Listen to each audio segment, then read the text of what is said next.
Everyone knows Mark Rothko as the master who turned simple rectangles of color into the most emotionally overwhelming art in modern history.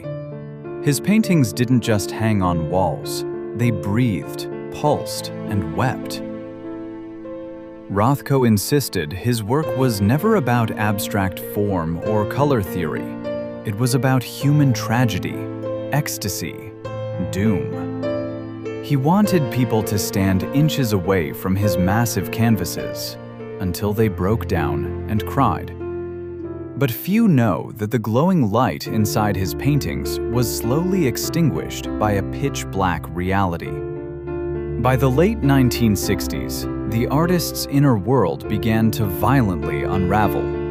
Decades of heavy drinking, chain smoking, and crippling depression blew his health apart. In 1968, he suffered a massive aortic aneurysm. Doctors gave him a terrifying ultimatum: stop painting large canvases, stop lifting heavy frames, and abandon his relentless work. For a man who lived only to paint, it was equivalent to a death sentence. Stripped of his strength, isolated from his family after a painful divorce, Rothko retreated to his cold, cavernous New York studio. The brilliant reds, luminous oranges, and vibrant yellows that made him world-famous suddenly vanished. Instead, he began painting haunting fields of pitch-black, deep gray, and blood-soaked maroon.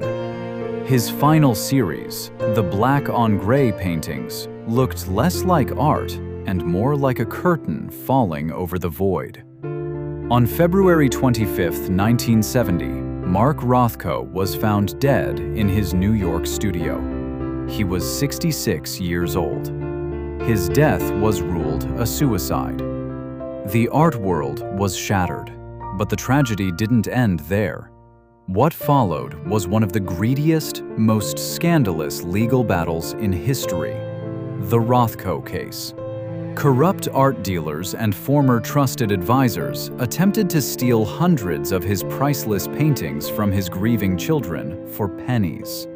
It took years of fierce courtroom wars to rescue his legacy from betrayal. Mark Rothko believed that a canvas could speak directly to the human soul.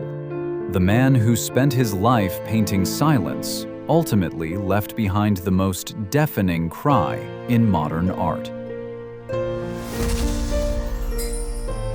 In the next episode, we'll uncover how Paul Gauguin really died. If this story moved you, subscribe and discover the final masterpieces of history's greatest icons. Bye!